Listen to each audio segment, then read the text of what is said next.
नमस्कार, प्रणाम, सलाम वालेकुम। और आज हमारे साथ जुड़ रहे हैं असदुद्दीन ओवैसी साहब, प्रधान है AIMIM के, ऑल इंडिया। आपकी पार्टी के नाम में ही मुसलमीन है और हमेशा लोग कहते हैं कि आप सेक्युलर बात जी, तो सेक्युलर कैसे हो गए जब आपकी पार्टी के नाम पर खुद मुसलमान शामिल है नाम में? इसलिए सेक्युलर है क्योंकि भारत के संविधान के तहत और इलेक्शन कमीशन के रिप्रेजेंटेशन ऑफ पीपल्स एक्ट के तहत हमारी पार्टी रजिस्टर्ड है और कोई पॉलिटिकल पार्टी उस वक्त तक रजिस्टर नहीं की जाती जब तक कि वो भारत के संविधान को नहीं मानती। दूसरी बात ये कि जहां तक नाम का सवाल है तो अकाली दल भी है, शिवसेना भी है, TRS भी है, तेलुगु देशम भी है, AIADMK है, DMK है, TMC है, तो ये सब पार्टियां हैं। असदुद्दीन ओवैसी साहब, इस वक्त उत्तर प्रदेश के चुनाव पर सारी नजरें आप पर है, लेकिन लोग पूछ रहे हैं कि आपका निशाना कहां पर है और नजरें कहां पर है? उत्तर प्रदेश की मुख्यमंत्री की कुर्सी पर? नहीं, बिल्कुल नहीं है। मेरी नजरें इन चीजों पर नहीं है। मेरी नजरें इस पर लगी हुई है कि उत्तर प्रदेश में जो सबसे पहली हमारी जिम्मेदारी है कि बीजेपी की सरकार ना बने, और दूसरी हमारी जिम्मेदारी है हमारी पार्टी के कैंडिडेट्स की कामयाबी हो। और हमारा मानना यह है कि उत्तर प्रदेश में हर समाज का एक नेता है, उनका एक पॉलिटिकल एम्पावरमेंट हुआ है जिसकी बुनियाद पर उनके तकालीफ, उनके मसाइल, उनके हल हुए हैं किसी हद तक। अगर कोई किसी से डिस्क्रिमिनेशन हुआ है और किसी के सोशल, एजुकेशनल, इकोनॉमिक इंडिकेटर्स खराब हैं तो वो मुस्लिम माइनॉरिटी के हैं, और सिर्फ इसीलिए कि उत्तर प्रदेश के मुसलमानों को उत्तर प्रदेश की पॉलिटिक्स में उनका हिस्सा नहीं मिला है। तो इन दो ऑब्जेक्टिव को लेकर हम लोग आगे बढ़ रहे हैं। तो मैं आपसे पूछना चाहती हूँ, आपने कहा आपका निशाना इस बात पर है कि बीजेपी की सरकार ना बने, तो समाजवादी पार्टी की सरकार बन जाए तो उससे आपको कोई दिक्कत नहीं है? अब ये तो जनता तय करेगी मैडम कि किसकी सरकार बनेगी नहीं बनेगी। अब जहां तक समाजवादी पार्टी का ताल्लुक है, अखिलेश यादव तो ऑन रिकॉर्ड कह चुके हैं कि भगवान श्री कृष्ण उनके ख्वाब में आकर उनको बोल दिए कि वो मुख्यमंत्री बन गए हैं। तो अब शायद उनके ख्वाब की दुनिया में वो मुख्यमंत्री बन चुके हैं। तो अब ये हमारी कोशिश यही है कि हमारे कैंडिडेट्स कामयाब हों, और जब हम चुनाव में लड़ेंगे तो मैडम आप जानती हैं कि कोई भी पॉलिटिकल पार्टी का कैंडिडेट किसी से पिक एंड चूज नहीं कर सकता। तो जाहिर है कि के कैंडिडेट को भी हम हराएंगे, बीजेपी को भी हराएंगे, BSP रहेगा, उनको भी हराना पड़ेगा ताकि हमारी कामयाबी हो सके। पिछली बार आप 38 सीटों पर जमानत जब्त हो गई थी। इस बार क्या गारंटी है कि आप जितनी सीटों पर लड़ेंगे सब पर आप किसी ना किसी को हरा ही देंगे? मैडम, इंसान की जिंदगी की गारंटी कोई नहीं दे सकता, मौत तो बरहक है। मगर मैं ये बता सकता हूं कि 5 साल में हमारी पार्टी के जिम्मेदारों ने संगठन पर बहुत मेहनत की, और 5 साल में कई हमने जिला परिषद के जो चुनाव हुए थे आज से 6 महीने पहले, हमने 22-23 जगह पर कामयाबी हासिल की और 20-25 जगह पर दूसरे मुकाम पर आए। तो मुझे यकीन है कि पहले से बनिस्बत अच्छा परफॉर्मेंस होगा। उत्तर प्रदेश की जनता हमको अपनी दुआओं से, आशीर्वाद से, वोट से हमारे कैंडिडेट्स को कामयाब करेगी। आपकी बात सही है, 2017 में आपने जो आंकड़े बताए बिल्कुल सही है, मगर अभी बहुत जमीन आसमान का फर्क हुआ है। बहुत अच्छी हम लोगों ने अब तक कैंपेनिंग की कोड ऑफ कंडक्ट के इम्पोज होने से पहले, तो मुझे यकीन है कि अच्छा होगा। हाँ जी, कोड ऑफ कॉन्डक्ट से पहले आपने बहुत सी ऐसी बातें कही जो शायद कोड ऑफ कॉन्डक्ट के बाद आप नहीं कह सकते थे। आपने कहा था कि अल्लाह उनको ठीक करेगा जो इस वक्त योगी की शरण में हैं, अल्लाह उनको ठीक करेगा। बहुत अच्छी बात थी जो आपने कोड ऑफ कॉन्डक्ट से पहले कह दी, इसलिए शायद आपने धर्म संसद पर इतनी ऑब्जेक्शन रेज की है, लेकिन आप पर कोई FIR नहीं हुआ। अब मैडम, मैं आपको थोड़ा आपके इल्म में इजाफा करना चाहता हूं कि मैंने किसी भी अपनी स्पीच में धर्म संसद की तरह ये नहीं कहा कि किसी एक मजहब को मारने से इंसानियत बच जाएगी। मैंने ये नहीं कहा कि एक एक्स प्रधानमंत्री को पार्लियामेंट में गोली मार देनी चाहिए थी। मैंने ये नहीं कहा का जेनोसाइड कर दिया जाए। मैंने ये कहा कि मेरा बिलीफ सिस्टम ये है, जो संविधान मुझे इस बात की इजाजत देता है कि मैं अपने बिलीफ पर चलूं, और मेरा बिलीफ ये कहता है कि जो लोग जुल्म करते हैं वो अगर बच जाएंगे तो कुदरत का कानून उससे उनसे इंसाफ करेगा। तो इसमें बुरी बात क्या है, क्योंकि हर बुराई का खात्मा तो होगा ना, हर जुल्म का खात्मा होगा। तो इसमें कोड ऑफ कंडक्ट अगर रहता तब भी कुछ एक्शन नहीं लिया जा सकता, और क्योंकि उसमें किसी मजहब के खिलाफ तो बात नहीं कही गई। मैं ये कह रहा हूं कि जो आप मेरी कानपुर की स्पीच का हवाला दे रहे हैं, जो बीजेपी के आईटी सेल ने कट एंड पेस्ट जॉब किया है कि एक 80 साल के मुसलमान बूढ़े को उसकी दाढ़ी लोची गई, उस पर पेशाब किया गया, उसने कंप्लेन की, उसके बावजूद भी योगी आदित्यनाथ की सरकार ने उन पर्टिकुलर पुलिस ऑफिसर्स को बचा लिया। अगर गोरखपुर में कोई गुप्ता साहब मरते हैं तो मुख्यमंत्री पहुंच जाते, अखिलेश पहुंच जाते, 21 लाख का चेक पहुंच जाता है। वही काशगंज के अल्ताफ पुलिस स्टेशन में उसको मार दिया जाता है तो कोई पूछने वाला नहीं है। 22 CAA NRC के प्रोटेस्ट में 22 मुसलमानों को आपने कहा कि आपने कभी मजहब की बात नहीं करी। आपकी तो बात ही यहां से शुरू हुई थी कि उत्तर प्रदेश में चीफ मिनिस्टर या डेप्यूटी चीफ मिनिस्टर मुसलमान होना चाहिए, क्योंकि हम 20% हैं। यादव या दूसरे अन्य कास्ट जो हैं ये तो 6-7% ही होते हैं, 11% ही होते हैं। तो क्या ये मजहब की बात नहीं है? क्या ये कास्ट की बात नहीं है? मुझे नहीं मालूम था कि यादवों का कोई रिलीजन नहीं होता। मुझे नहीं मालूम था, आज मालूम हो रहा है आपके जरिए से, कि ठाकुरों का रिलीजन नहीं होता। मुझे ये नहीं मालूम था कि ब्राह्मणों का, बनियों का, राजभरों का, मौर्या का कोई रिलीजन नहीं होता, कुर्मियों का रिलीजन नहीं होता, कुशवाहों का रिलीजन नहीं होता। मुझे ये आज पता चल रहा है कि सिर्फ मुसलमानों का रिलीजन होता है। तो आप मुझे नहीं मालूम था कि बीजेपी कहती है कि देश का सबसे बड़ा ओबीसी आप बैरिस्टर साहब हैं, अगर आप कहें कि इस देश का प्रधानमंत्री है, इस देश का अगर कोई राज्य का चीफ मिनिस्टर सिर्फ मुसलमान हो सकता है, तो क्या ये संविधान के तहत कही हुई बात है? मैं पूछना चाह रही हूं आज आपसे। देश का मुख्यमंत्री मुसलमान भी हो सकता है, हिंदू भी हो सकता है, किसी भी कास्ट का हो सकता है। मैं बात कर रहा हूं हिस्सेदारी की। मैं ये कहना चाह रहा हूं कि अगर कोई MY कॉम्बिनेशन की बात करता है और सिर्फ जब पावर मिल जाता है तो Y की अपलिफ्टमेंट की बात करता है, तो इसीलिए हम कह रहे हैं कि जब आप MY के झूठे दावे करते हैं, चीखे मारते हैं और सामाजिक न्याय की आप बात करते हैं, मगर जब सत्ता मिल जाती है तो आप उनको भूल जाते हैं।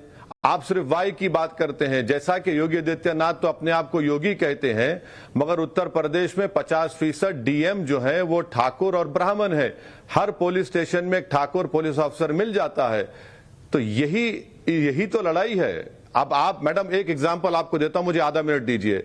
ये 3 मिनिस्टर अगर जो रिजाइन किए हैं, क्यों रिजाइन किए? वो पावर में रहने के बावजूद भी 5 साल मलाई खाए, उसके बावजूद भी कह रहे हैं कि हमारे समाज से इंसाफ नहीं हुआ।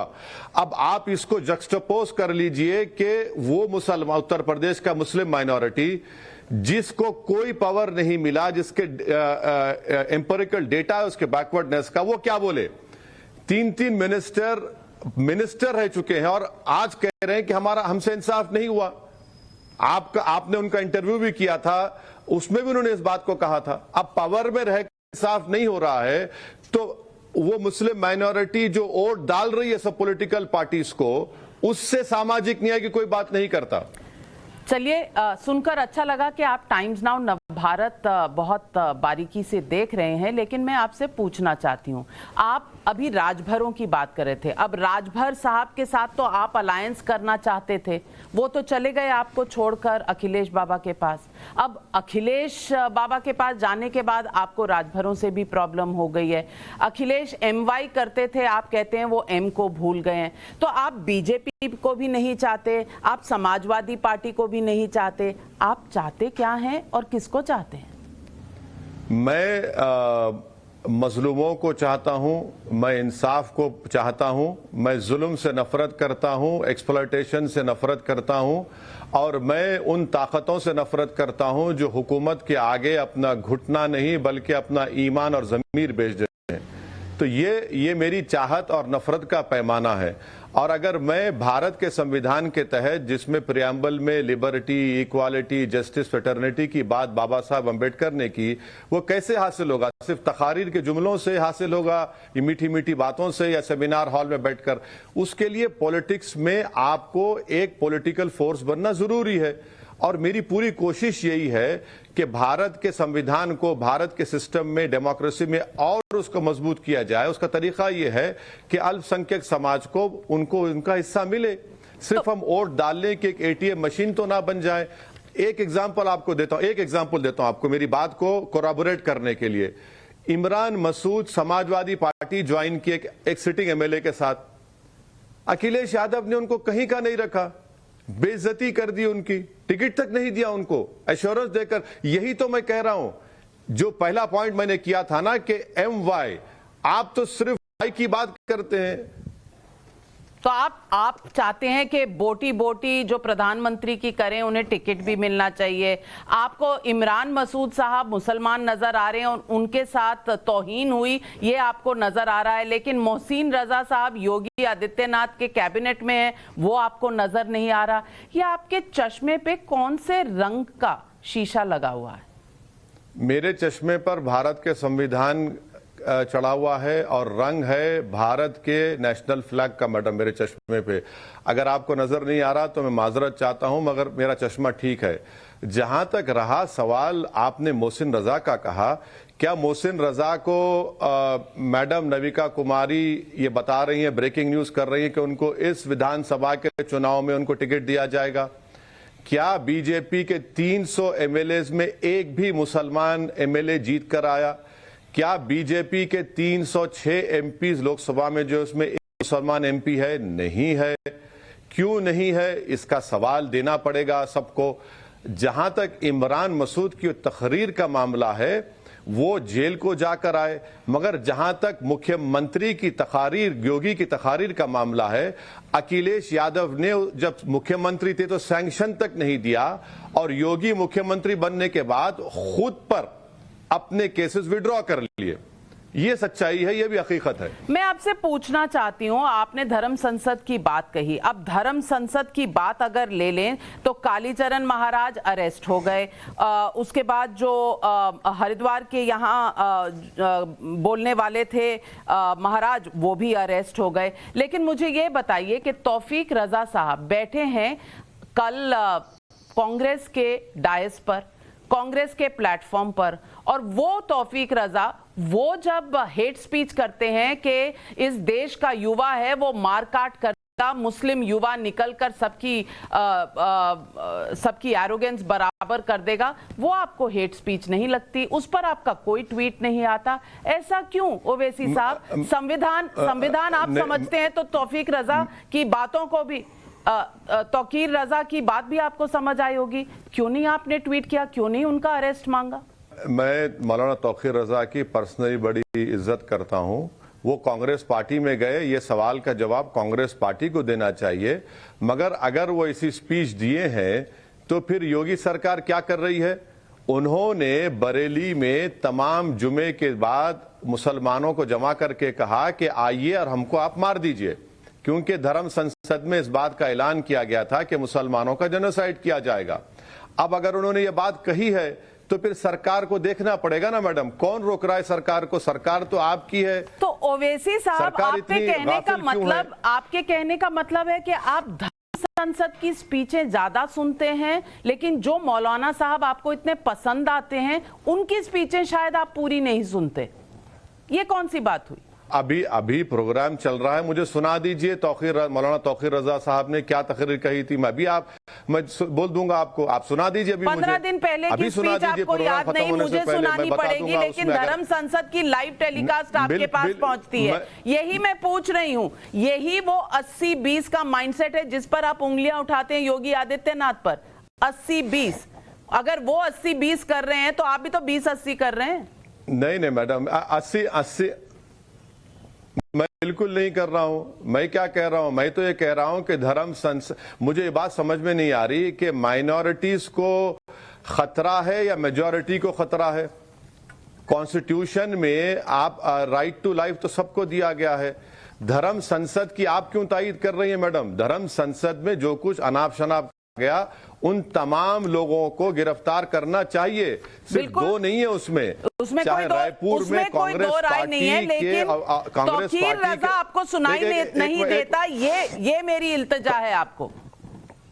बिल्कुल मैं नहीं सुना। मैडम मैं आपसे गुजारिश कर रहा हूं, मैंने यकीनन मौलाना तौकीर रजा साहब की उस तकरीर की जुमले को नहीं सुना हूं।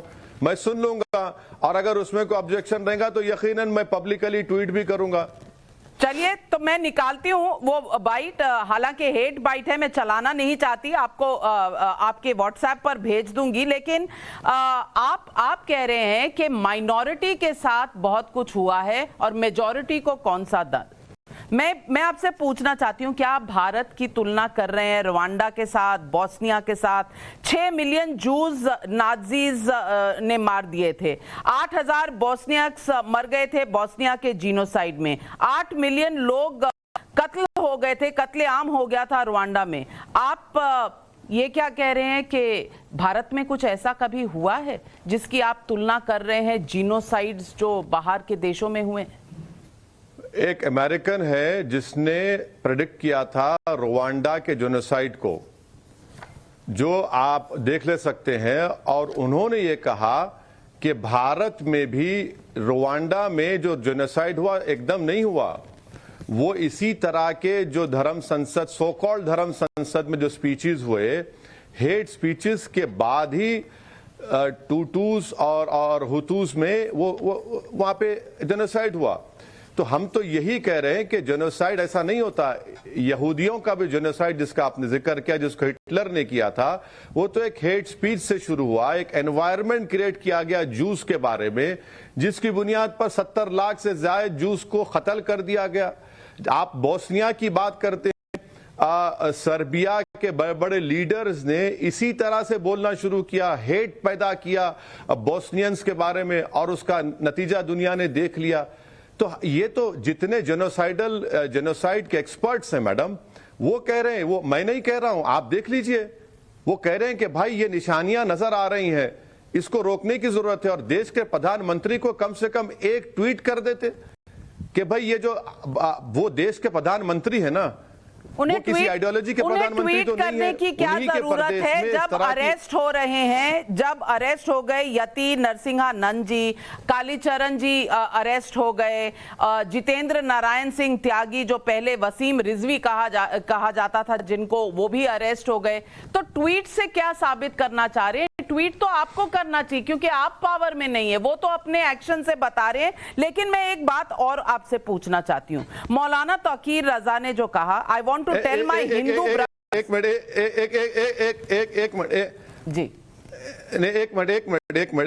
मैडम देखिए, देश का प्रधानमंत्री आप मुझे कब बना दिए? मैं देश का प्रधानमंत्री हूं, मैं जिम्मेदारी लिया हूं कि देश के तमाम समाज को मैं प्रोटेक्ट करूंगा। और सुप्रीम कोर्ट में केस के मेंशन के बाद ही सरकार हरकत में आई। और इसमें मैं आपको बता रहा हूं कि बीजेपी नहीं, कांग्रेस भी है इसमें। ये तो रायपुर में कांग्रेस गवर्नमेंट का स्पॉन्सर्ड इवेंट था। ये तो दोनों मुलविस हैं इसमें।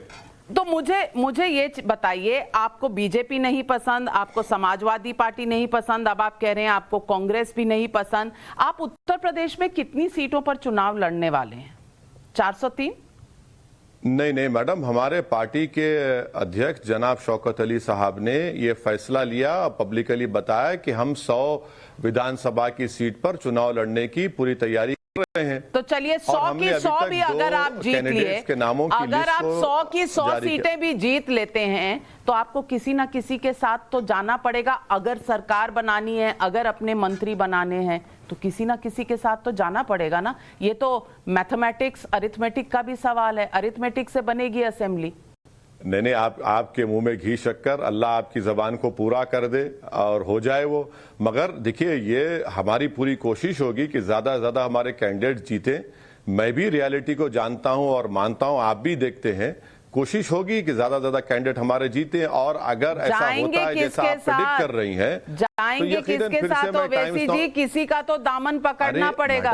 जरा नहीं, किसी का दामन क्यों पकड़ेंगे? खुदा ना खास्ता हम किसी का दामन क्यों पकड़ेंगे? हमारे को जरूरत ही नहीं है। जब नतीजा आ जाएगा, अगर जरूरत पड़ेगी तो यकीनन जब आपके टीवी चैनल पर पहले आ जाएंगे, और आपका सौमित जो है छोड़ने वाला नहीं है, पकड़ के लाके बिठा देगा आपके सामने, और आप सवाल कर लीजिए, जवाब दे देंगे आपको हम।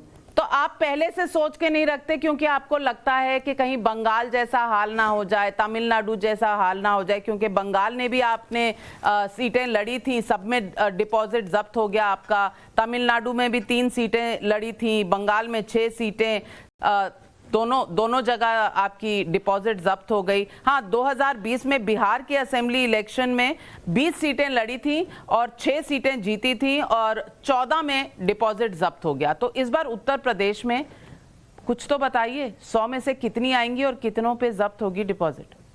मैडम देखिए, मैं तो कोई ज्योतिषी नहीं हूं जो हाथ को देखकर या सितारों को देखकर, हो तो मेरा ईमान उस पर नहीं है।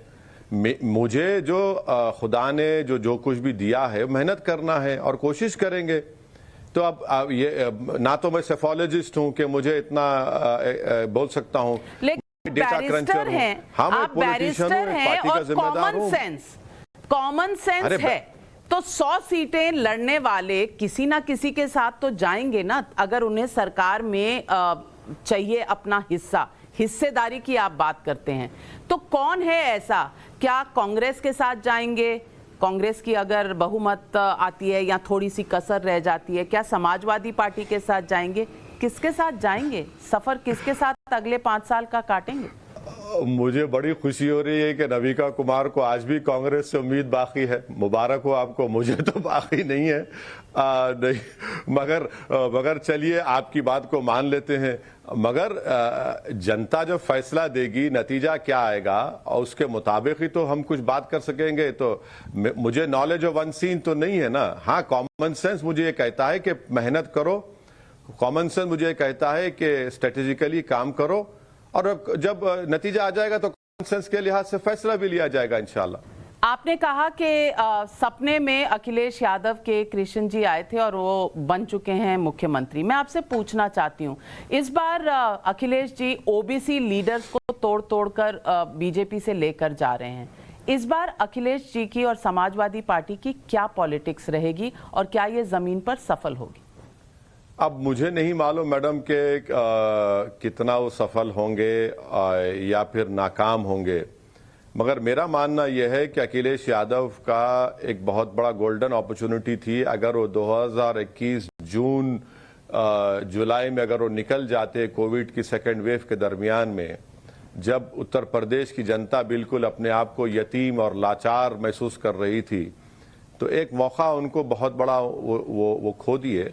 अब देखिए, अब जो ये सब नेताओं को ले रहे हैं, मैं वही तो बात आपसे कर रहा हूं कि ये 4.5 साल मंत्री रहे बीजेपी में, उसके बावजूद भी वो कह रहे हैं कि हम अपने समाज को इंसाफ नहीं दिला सके, अपनी कास्ट को।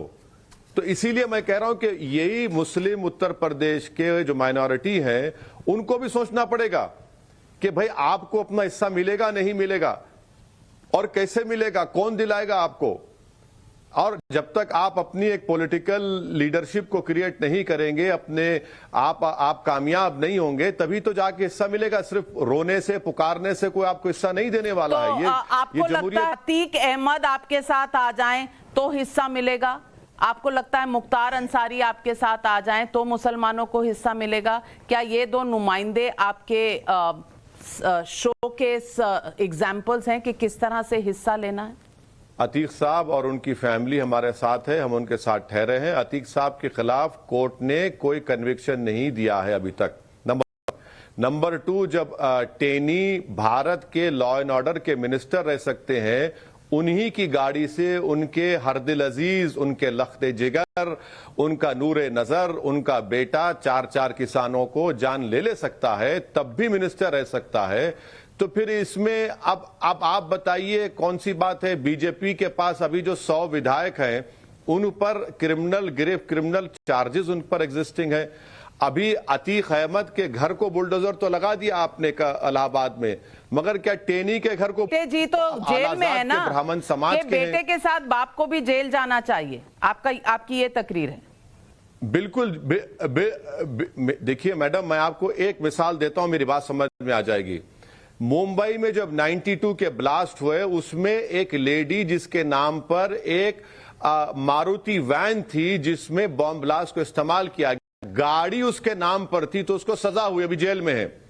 बाप के नाम पर गाड़ी है और गाड़ी से बेटा अपनी बाप की गाड़ी से 4 किसानों को कत्ल कर देता है, तो उसको मंत्री पद से हटाना तो छोड़ो, उसको लोग तारीफ कर रहे हैं। क्यों कर रहे हैं? ये एक रियलिटी है जो उत्तर प्रदेश के मुसलमानों को देखना है, क्योंकि वो ब्राह्मण समाज से हैं और योगी, मोदी, अमित शाह नहीं चाहते कि इलेक्शन से पहले ब्राह्मण समाज को नाराज किया जाए, इसीलिए उनको उस मंत्री पद पर बिठा के रखे हैं।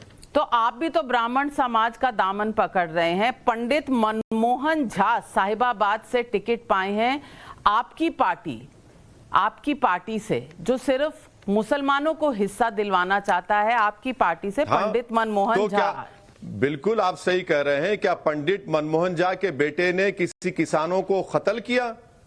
क्या पंडित मनमोहन झा देश के होम मिनिस्टर के एमओएस हैं? पंडित मनमोहन झा की आप टेनी से तुलना हरगिज मत करिए, यह पंडित मनमोहन झा की बेइज्जती होगी। वो एक शरीफ आदमी है, उनका बेटा इस तरह की हरकतें नहीं किया, किसी के गाड़ी को अपनी बाप की गाड़ी से कत्ल किया। नहीं, मैं तो आपसे सिर्फ पूछ रही हूं कि ये एमबी का फॉर्मूला क्या है?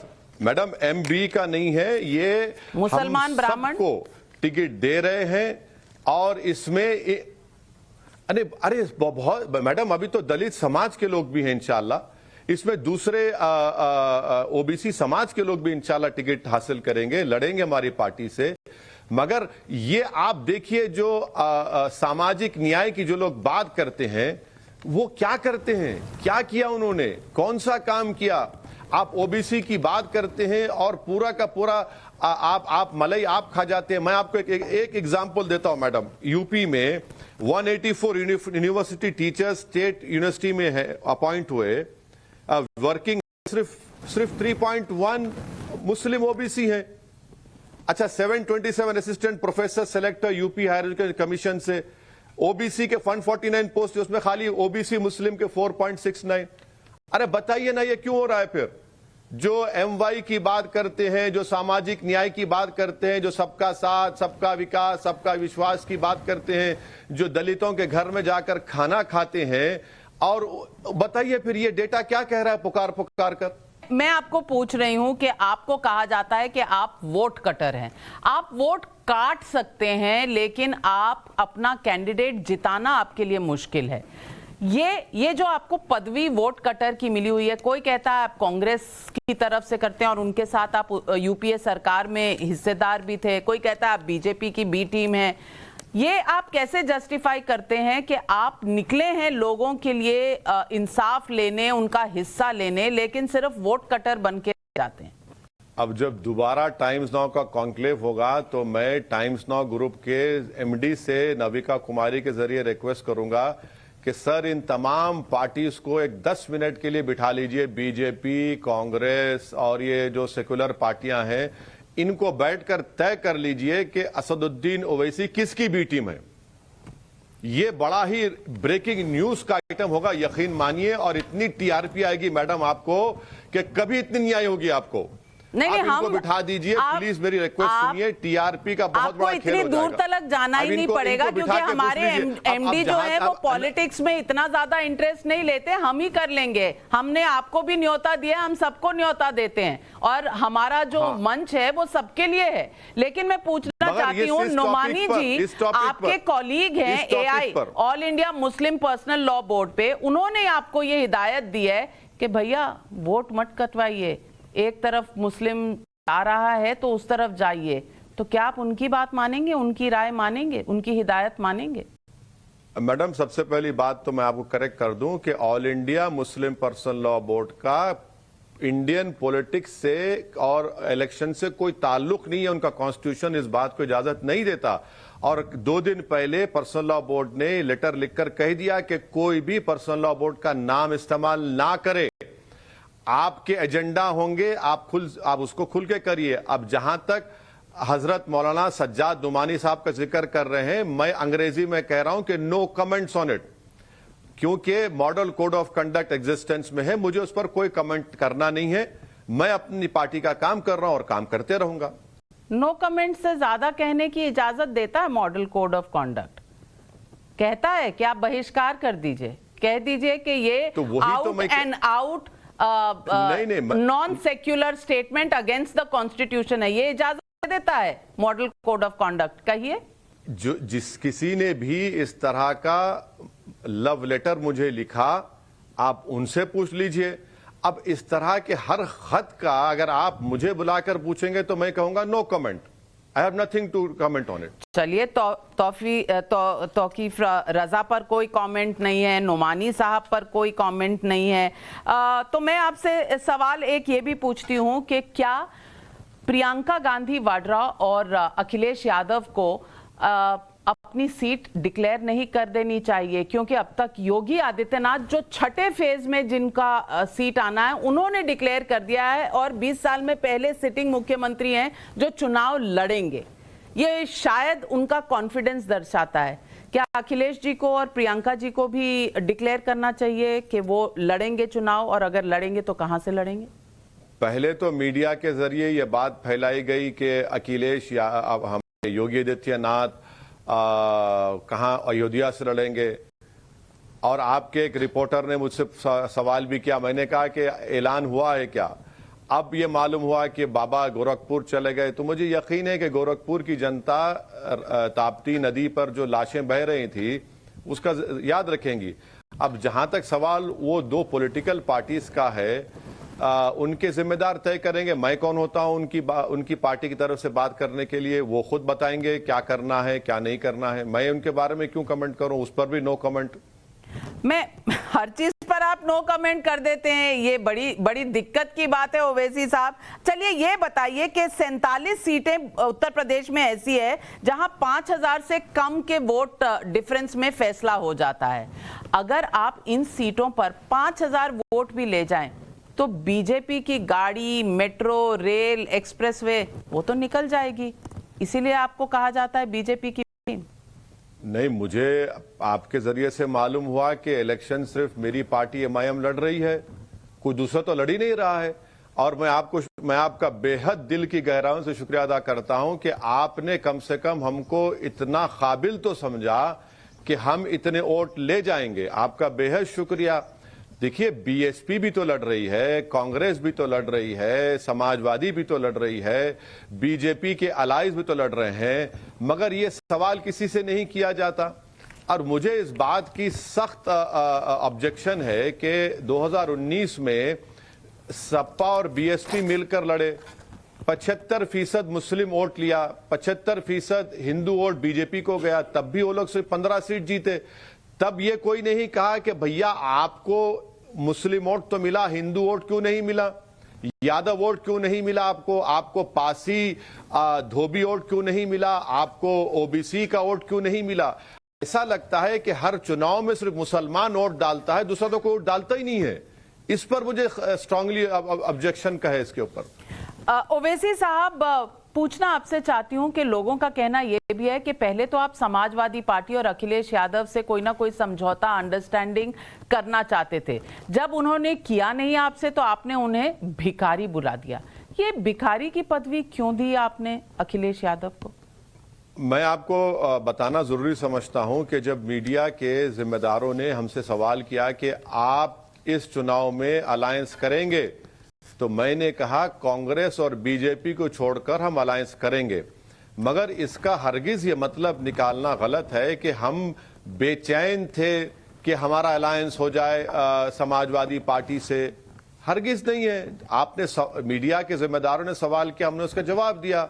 हर कोई पॉलिटिकल पार्टी को इख्तियार है कि वो अलायंस करे या ना करे, मुझे उसकी फिक्र नहीं है। मगर यह बात बिल्कुल सही है कि 2019 का इलेक्शन का डेटा यह कहता है कि 75% मुसलमानों ने समाजवादी बीएसपी को वोट दिया। 2017 का डेटा यह कहता है कि सबसे ज्यादा मुस्लिम वोट अखिलेश को मिला। 2012 का डेटा यह कहता है कि सबसे ज्यादा मुस्लिम वोट समाजवादी पार्टी को मिला।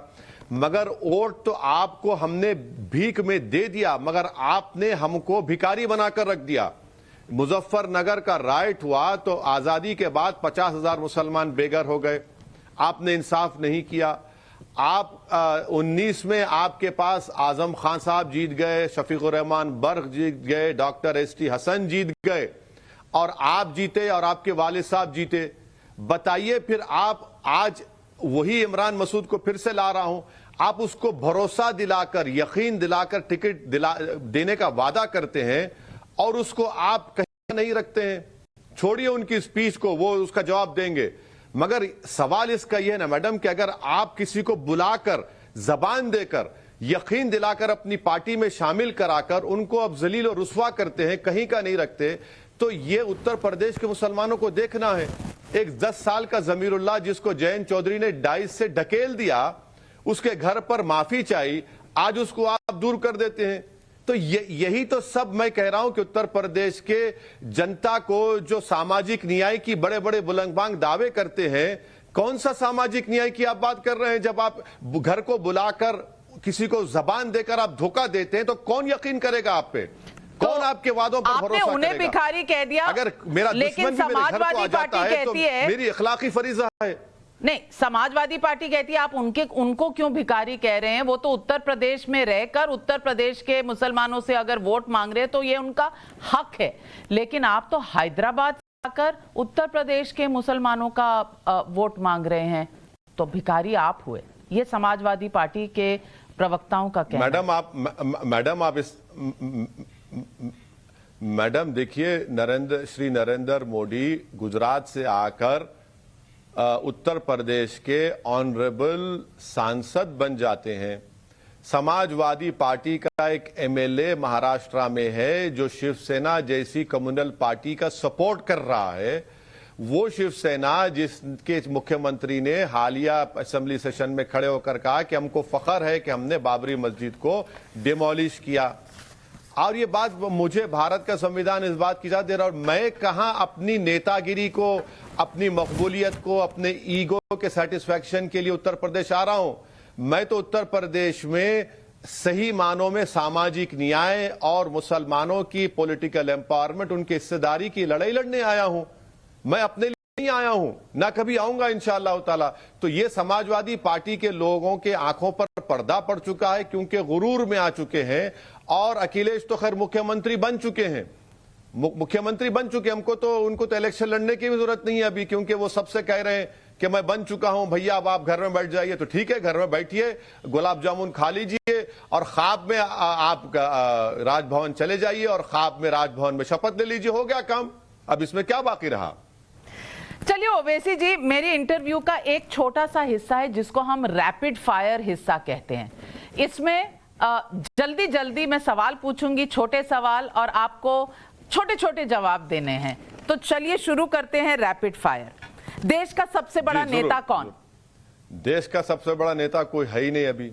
देश का सबसे बड़ा नेता इंशाअल्लाह ताला देश की जनता ही है, जो पॉलिटिकल पार्टीज के भाग रहे हैं आप। सबसे बड़ा नेता कौन? आपको एक वर्ड में जवाब देना है। ना, मेरा मानना यह है कि इस देश में अगर सबसे बड़ा नेता हुआ है गांधी से बड़ा तो अंबेडकर, मेरा मानना वही है। अरे प्रेजेंट टाइम की बात करिए, हिस्ट्री खत्म हो गई, ये कोई इतिहास का लेसन थोड़ी है। ना ना ना ना ना मैडम, हिस्ट्री तो कभी खत्म नहीं होगी अंबेडकर की। ना अंबेडकर की हिस्ट्री खत्म होगी, ना सालार की हिस्ट्री खत्म होगी। ये तो जिंदा हैं। हमको ये लोग फ्यूचर दिखाते हैं, ये लोग हमको उम्मीद दिलाते हैं अपनी कुर्बानियों से। दूसरों के लिए हिस्ट्री खत्म हो जाएगी, मगर असदुद्दीन ओवैसी के लिए अंबेडकर और सालार हमेशा रहेंगे। ये नहीं, हिस्ट्री खत्म नहीं होगी इनके लिए, तो ये खुद हिस्ट्री का हिस्सा है। फिर मैं आपको ऑप्शंस देना शुरू कर देती हूं। किसमें बेहतर लीडरशिप क्वालिटीज हैं, योगी या अखिलेश यादव? दोनों ने बर्बाद कर दिया उत्तर प्रदेश को। हमारे जो चॉइस नहीं है वो आप कैसे चुन लेंगे? चॉइस दो की है। अरे मैडम, आप मेरे कनपट्टी बंदूक भी रख देंगे तो यही जवाब मिलेगा असदुद्दीन ओवैसी से आपको। नहीं तो योगी या अखिलेश, और 10 मार्च को इनमें से एक चुनना पड़ेगा। वो तो जनता, उत्तर प्रदेश की जनता चुनेगी मैडम। मैं तो कह रहा हूं कि ओवैसी साहब, मैंने सुना था और मैं आपसे कई बार मिल भी चुकी हूं, आप तो सीधा, सटीक, डायरेक्ट, नो कंफ्यूजन वाले इंसान हैं। आपको इतनी कंफ्यूजन क्यों हो रही है ये सवालों के जवाब देने में? रैपिड फायर है, रैपिड फायर के सेंस में करते हैं, नहीं तो कौन बनेगा मुख्यमंत्री में आप हार जाएंगे। कोई कंफ्यूजन नहीं है। अच्छा, सबसे स्मार्ट पॉलिटिशियन, मैं नविका कुमारी के शो पे हारने को तैयार हूं। कमाल करते हैं। सबसे स्मार्ट पॉलिटिशियन कौन है आज देश में? Smart politician? अरे अगर स्मार्ट होते तो देश में इतना इन्फ्लेशन नहीं होता। अगर स्मार्ट होते तो चीन हमारी जमीन पर कब्जा करके नहीं बैठता। अगर स्मार्ट होते तो कोविड की सेकेंड वेव में लाखों लोग नहीं मर जाते।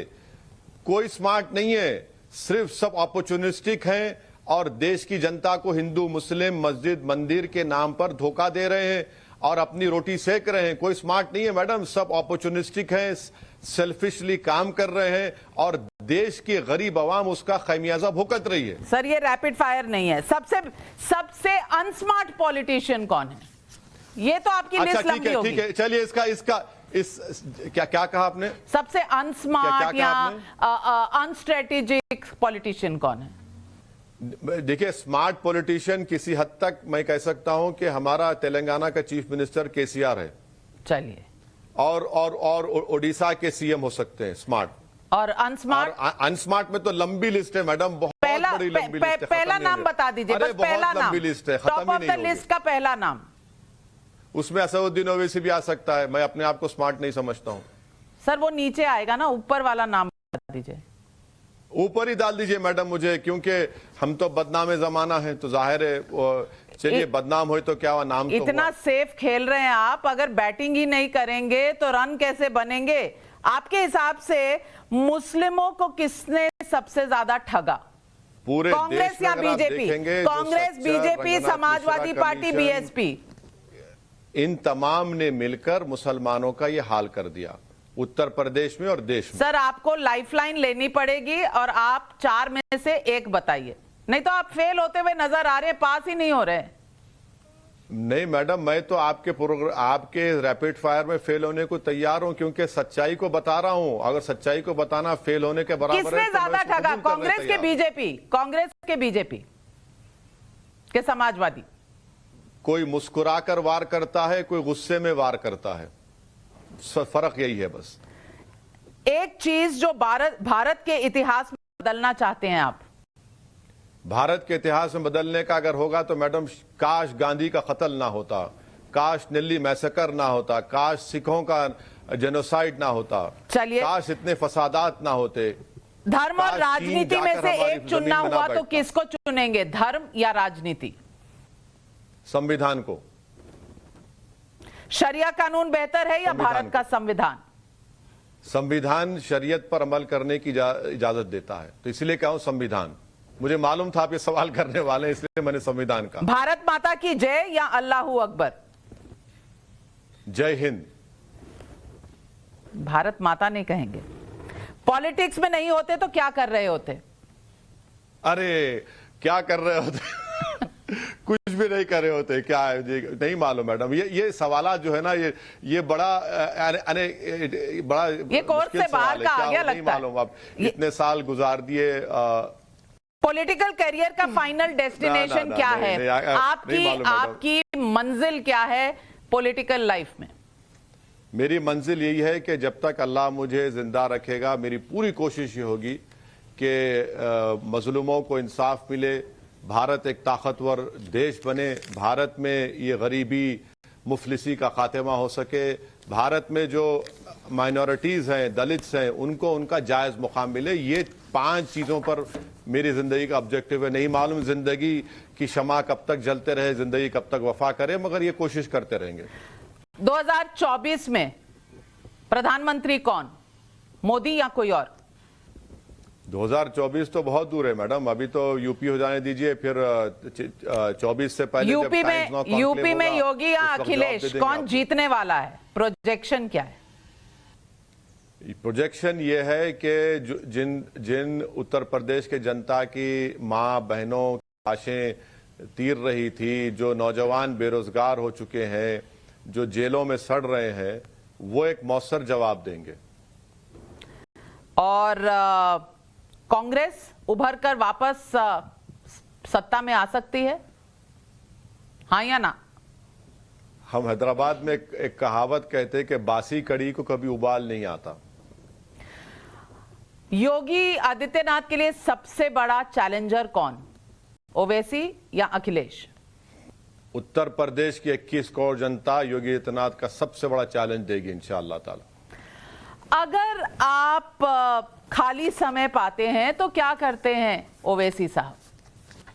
अरे क्या करते हैं मैडम, घर में माशाल्लाह से बीवी है, बच्चे हैं, उनके साथ रहते हैं, पार्टी का काम करते हैं, तो वही करते हैं। और क्या करते हैं, नॉर्मल इंसान हो, वो वैसा कोई खास बात नहीं है।